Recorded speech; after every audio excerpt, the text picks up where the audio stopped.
So we're going to be looking at assemblies and using a master sketch or a footprint to help lay out the assembly. And this has originally come from some correspondence with Patreon and just an idea that will help them along their way for creating their assembly. So just wanted to go over the use of sketches in assemblies and how to constrain to the sketches using the joints. So I've created a new assembly file and I've saved it. And what I'm going to do is import Patreon's file with a server rack that they're trying to design. So create a new assembly and we import parts.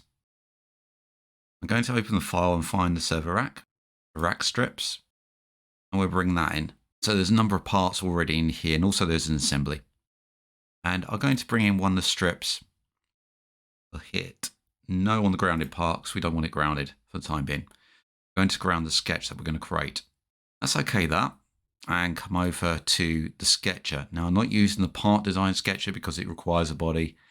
Just go straight into the sketcher and I'm going to make sure that nothing's selected. So I'm going to disable the assembly and just create a sketch. That'll place it outside the assembly and hit OK. The idea is to create a footprint of where those strips are going to sit. So I'm going to go from the top view and we'll create just a simple square in here. That's center my view and we'll place it over the center point. Right click to cancel the tool and we'll take the points on the edges and the center point and we'll create a symmetrical constraint, and the top we'll dimension that. Let's click off and use a dimensioning tool so I can dimension both these sides. Take the top here and set that to something like 500. And scroll out, zoom out, and use this one and set that to 600.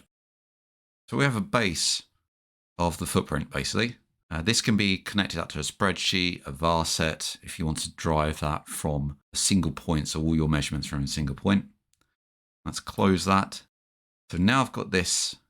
It's outside. The reason why I disabled the assembly is because you create it inside the assembly, but I want to cover if you've created it outside the assembly as well. There's a little bit of a gotcha there that could trip you up.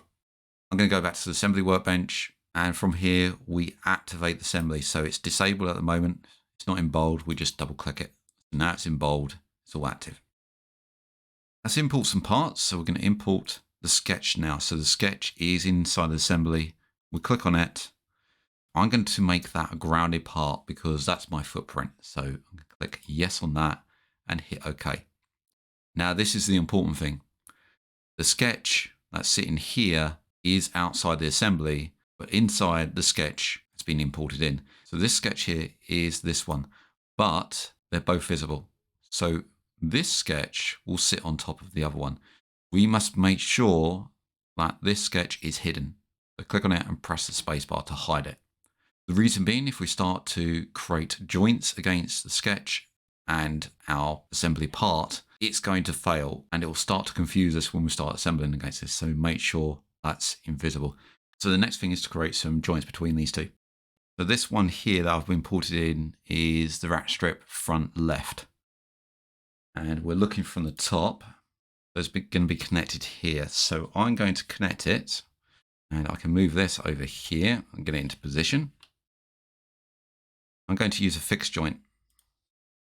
Now, with sketches, they're obviously edges, and all edges, if you hover over them, even on this one, you'll see that we get this axis that pops up. Let's zoom in. And you notice that the blue Z-axis runs along the edge. No matter which edge it is and what way the edge is orientated, it's always normal to that edge. So Z-axis, it's always running on that edge.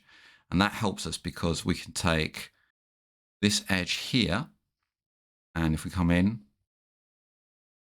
and bring this around and take this edge here and make them fixed,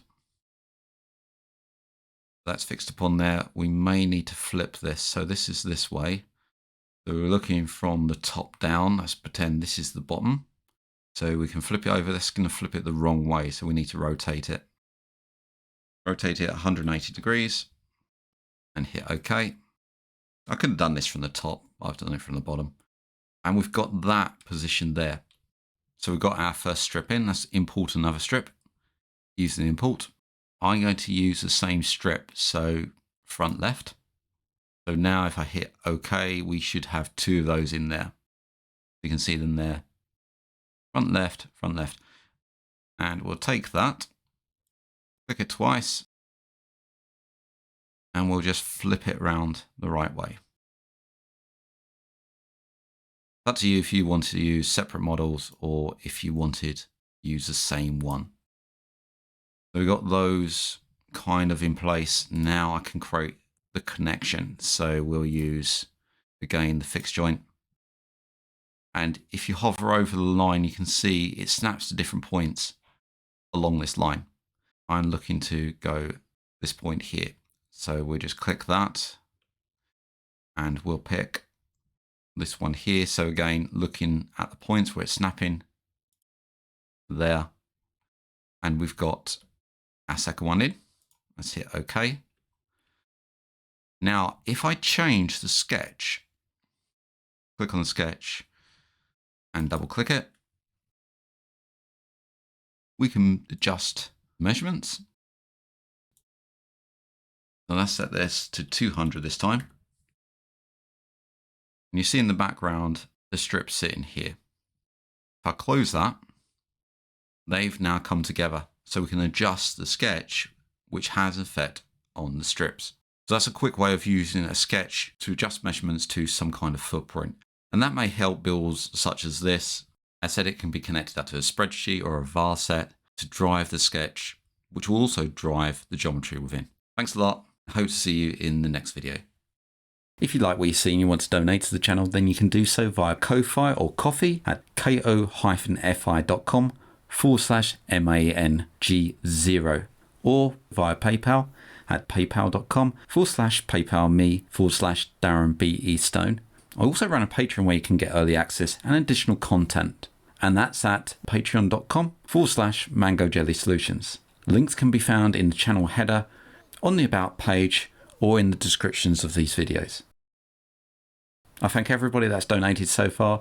It really helps to keep the lights on so I can produce more content and also expand the channel. Thank you for liking, commenting and subscribing to these videos, and I hope to see you again in the next one.